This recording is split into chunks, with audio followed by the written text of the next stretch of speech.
کے بننے کا کوئی نہ کوئی مقصد ہے۔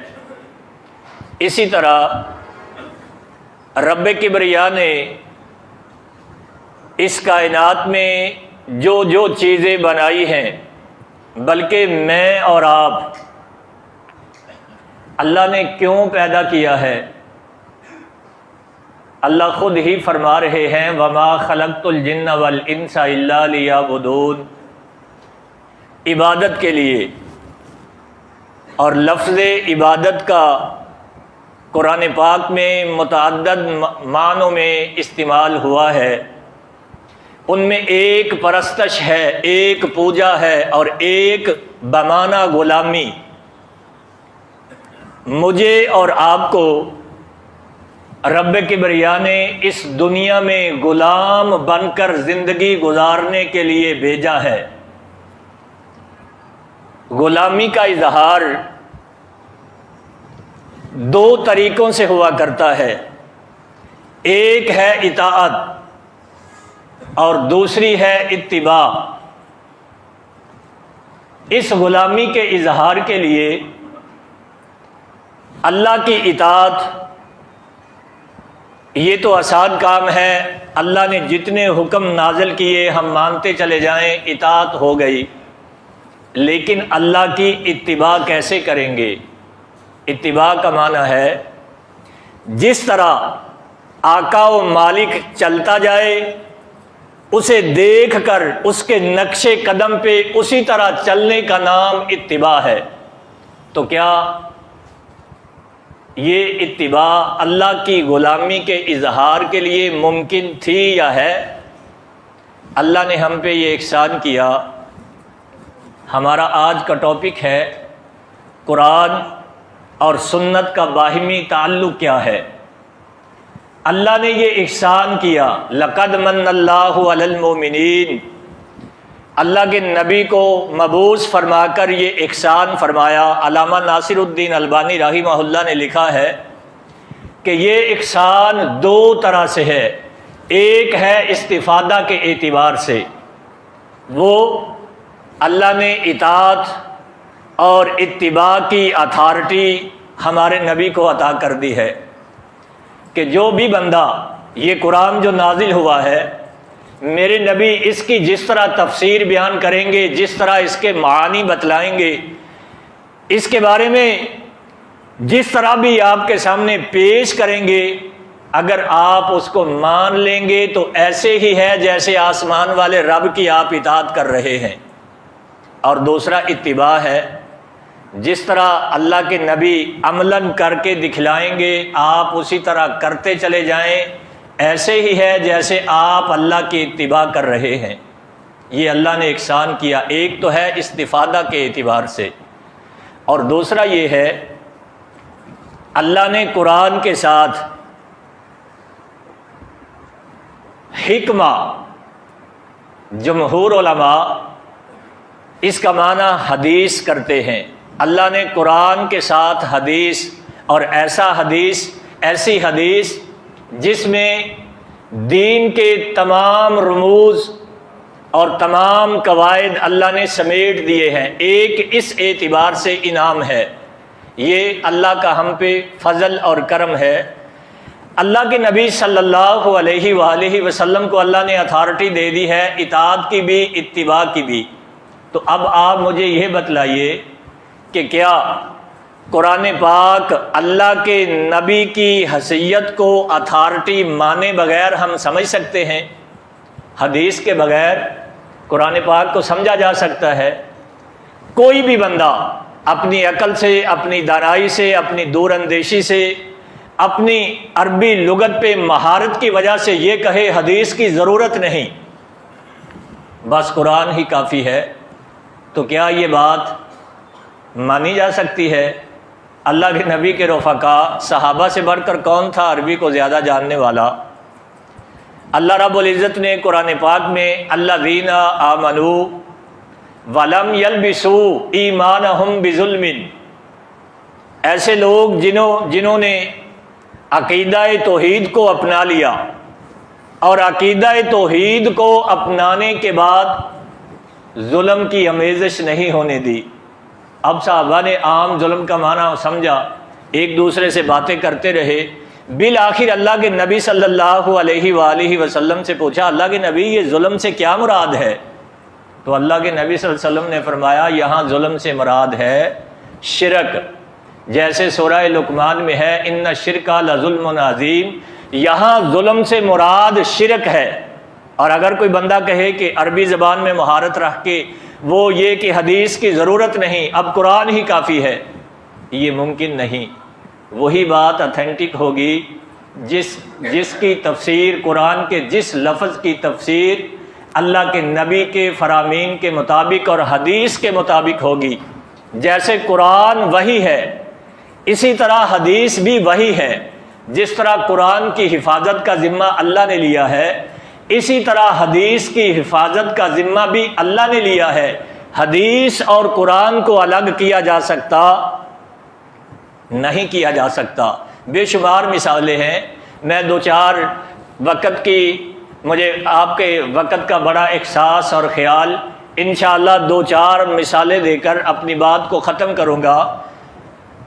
قرآن پاک میں سورہ مائدہ اللہ رب العزت کہہ رہے ہیں وَالسَّارِقُ وَالسَّارِقَةُ فَاقْطَعُوا أَيْدِيَهُمَا، چور اور یدن ہاتھ، یہ دونوں مطلق ہیں۔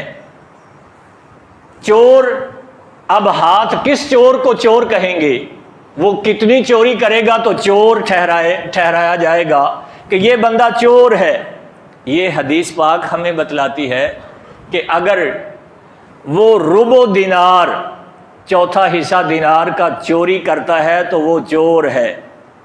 ہر بندے کو اگر چھوٹی معمولی چیز اٹھا لیتا ہے کوئی تو وہ اس چوری کے زمرے میں نہیں آئے گا، اور اس کا ہاتھ کاٹنا، مرد ہو یا عورت ہو۔ اب ہاتھ کہاں تک کاٹا جائے؟ یہ اللہ کے نبی نے کر کے دکھلایا ہے، یہ اللہ کے نبی نے بتلایا ہے کہ کلائی تک ہاتھ کاٹا جائے گا۔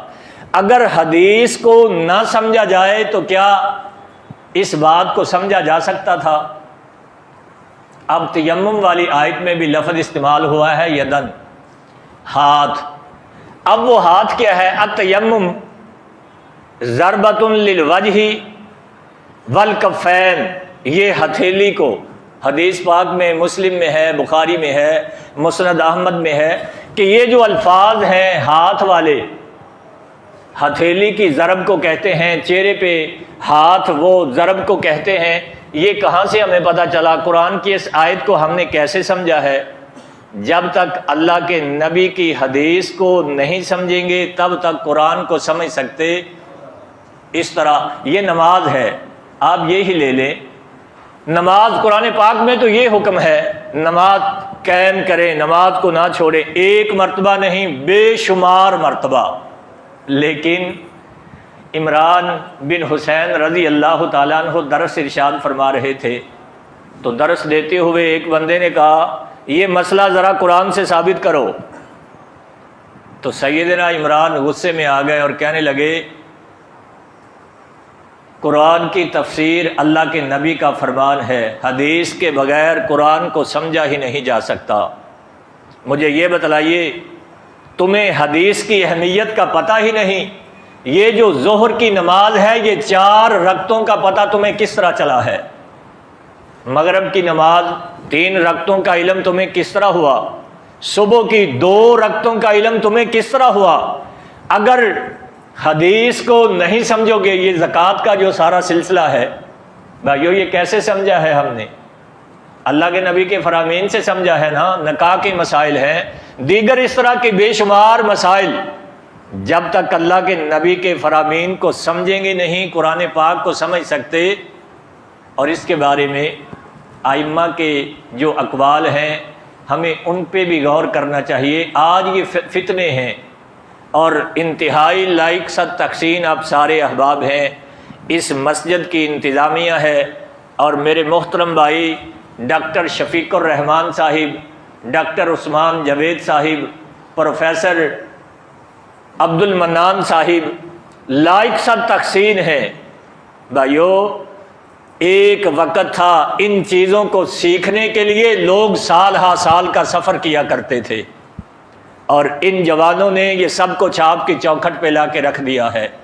اب بھی اگر آپ نہ سمجھیں تو قیامت وہ وقت دور نہیں جب رب کی بارگاہ میں حاضری ہوگی۔ یہ در و دیوار، یہ مسجد، یہ قالین، یہ سارے وہاں بول بول کر گواہی دیں گے کہ یہ انہیں بتلانے کے لیے آتے رہے، انہوں نے قدر نہ کی۔ تو میری آپ سے یہ بھی درخواست ہے، اس وقت سے فائدہ اٹھائیے، اس وقت کی قدر کیجئے، اور جو بھائی آپ کے ساتھ مخلص ہیں انہیں بھی پیار دیجئے، ان کی قدر کیجئے۔ اللہ ہمیں قدر کی توفیق عطا فرمائے اور ان چیزوں کو سمجھنے کی توفیق عطا فرمائے۔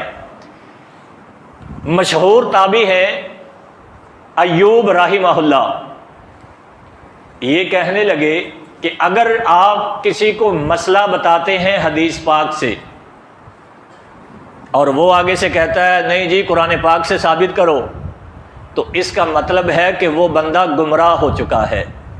جو اللہ کے نبی کے فرامین کو پس پشت ڈالتا ہے، ان سے اراد جی قرآن سے ثابت کریں، تو کہنے لگے آپ یوں سمجھیں کہ وہ بندہ گمراہ ہو چکا ہے۔ امام اوزاعی رحمہ اللہ اپنے شاگردوں سے کہہ رہے ہیں اگر کسی کا قول ہے، اجتہاد ہے، رائے ہے، اور اس کے مقابلے میں اللہ کے نبی کی بات آ جاتی ہے تو ساری باتوں کا رد ہو سکتا ہے، لیکن ہمارے نبی کی بات کا رد ہو سکتا، اسے ترجیح دینی ہے، اسے ماننا ہے۔ اسی طرح امام مالک رحمہ اللہ یہ مسجد نبوی کے قریب کھڑے ہو کے کہے جا رہے تھے کہ ہر قول یا تو رد کرتا ہے یا اس کا رد ہو جاتا ہے، اور اللہ کے نبی کے روضہ کی طرف اشارہ کرتے ہوئے کہنے لگے کائنات میں ایک ہی ہستی ہے جس کی بات کی تردید ہو سکتی ہی نہیں۔ یہ اللہ کے نبی کی حدیث کا مقام ہے۔ اور امام ابو حنیفہ رحمہ اللہ آپ یہ فرمایا کرتے تھے میرے ان بھائیوں کے لیے لمحہ فکریہ ہے جو ضعیف حدیثوں کا پلندہ اٹھائے پھرتے ہیں، جو موضوعات کو سہارا بنا کر جی رہے ہیں۔ امام ابو حنیفہ رحمہ اللہ کیا فرما رہے ہیں؟ میرا مذہب یہ ہے کہ اللہ کے نبی کی حدیث، اللہ کے نبی کی حدیث یہ میرا مذہب ہے۔ یہ امام ابو حنیفہ رحمہ اللہ اور امام شافعی رحمہ اللہ فرمایا کرتے تھے میری بات کے مقابلے میں، میرے قول کے مقابلے میں اگر اللہ کے نبی کا فرمان آ جائے تو میری بات کو دیوار کے ساتھ مارو، اس کی کوئی حیثیت نہیں۔ اور امام احمد بن حنبل رحمہ اللہ آپ یہ فرمایا کرتے تھے مجھے ایسے لوگوں کو دیکھ کر بڑا تعجب ہوتا ہے، بڑی حیرانگی ہوتی ہے، جو لوگ حدیث پاک کو سمجھتے ہیں، اس کی سند کو جانتے ہیں، اس کی صحت کو جانتے ہیں، ان ساری چیزوں کو جاننے کے باوجود پھر اللہ کے نبی کے فرمان کی طرف توجہ نہیں کرتے، وہ اللہ کے اس فرمان کو نہیں جانتے۔ فَلْيَحْذِرِ الَّذِينَ يُخَالِفُونَ عَنْ أَمْرِهِ أَن تُصِيبَهُمْ فِتْنَةٌ، کیا وہ یہ بات نہیں جانتے کہ جو اللہ کے نبی کے حکموں سے اعراض کریں گے ان کو پس پشت ڈالیں گے، ان سے منہ موڑیں گے؟ انہیں یاد رکھنا چاہیے کہ دنیا میں وہ کسی فتنہ میں مبتلا ہو جائیں گے، دنیا میں عذاب میں مبتلا ہو جائیں گے، دنیا میں دکھوں اور غم، مسائل، مشکلات ان کے آنگن کی زینت بن جائیں گے، اور قیامت کے روز بڑا دردناک عذاب۔ اسی آیت کی تفسیر میں ائمہ نے لکھا ہے کہ ان امرہ سے مراد اللہ کے نبی کا فرمان اور حدیث ہے، اور فتنہ سے مراد شرک ہے۔ کیوں؟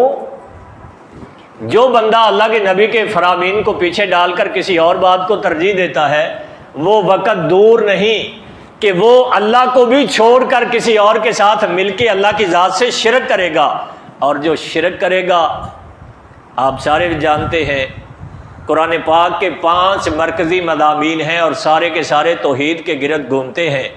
مشرک کی کوئی بھی نیکی اللہ قبول کرتے جو اللہ کے نبی کے فرامین کو پس پشت ڈالے گا، ایک وقت آئے گا کہ وہ شرک کا ارتکاب بھی کر بیٹھے گا۔ بلکہ علامہ سیوطی رحمہ اللہ نے لکھا ہے کہ جو بندہ اللہ کے نبی کی حدیث کو جو معروف قواعد پہ پوری اترتی ہو پھر اس کو حجت نہیں مانتا، اسے وہ مقام نہیں دیتا جو اسے مقام دینا چاہیے، تو یاد رکھ لے جب قیامت کے دن رب کی بارگاہ میں پہنچے گا، اللہ کے حضور جب پیش کیا جائے گا، تو اس کا شمار، اس کی صف، اس کا گروہ، اس کا جتھا یا تو یہ عیسائیوں میں کھڑا کیا جائے گا یا یہودیوں میں کھڑا کیا جائے گا، یا پھر تیسرا کفار کی صفوں میں کھڑا ہوگا جو اللہ کے نبی کی حدیث کو حجت نہیں مانتا، صحیح سمجھنے کے باوجود پھر اس سے اعراض کیے پھرتا ہے۔ تو بھائیو، میری ساری گفتگو کا خلاصہ یہ ہے کہ قرآن پاک کو تب تک ہم نہیں سمجھ سکتے جب تک اللہ کے نبی کے فرمان کو نہیں سمجھتے۔ قرآن کی تفسیر اللہ کے نبی کا فرمان ہے، اللہ کے نبی کے فرمان اور حدیث کے بغیر قرآن کو سمجھنا مشکل ہی نہیں، ناممکن ہے۔ جتنا مرضی علم ہو، جتنی مرضی کتابیں پڑھ لیں، جتنی مرضی عربی سیکھ لیں، یہ ساری چیزیں سیکھنے کے باوجود جب تک اللہ کے نبی، بے شمار ایسے واقعات، میں نے کہا نا یہ کیسے ہم نے مسائل حل کیے ہیں۔ یہ نماز والا مسئلہ ہے، یہ کیسے حل ہوا ہے؟ نماز کے اوقات ہیں، یہ مسئلہ کیسے حل ہوا ہے؟ کیا کوئی سکالر، دانشور ان ساری چیزوں کا حل نکال سکتا ہے؟ تب تک حل نہیں نکل سکتا جب تک ہم حدیث کو نہیں سمجھیں گے، حدیث کے مقام کو نہیں سمجھیں گے۔ اللہ ہمیں حدیث کا مقام، حدیث کی قدر، حدیث کو سمجھنے کی توفیق عطا فرمائے، اور پھر اپنی ساری زندگی اللہ کے نبی اور اللہ کے قرآن کے تابع گزارنے کی توفیق عطا فرمائے۔ ہاں جی،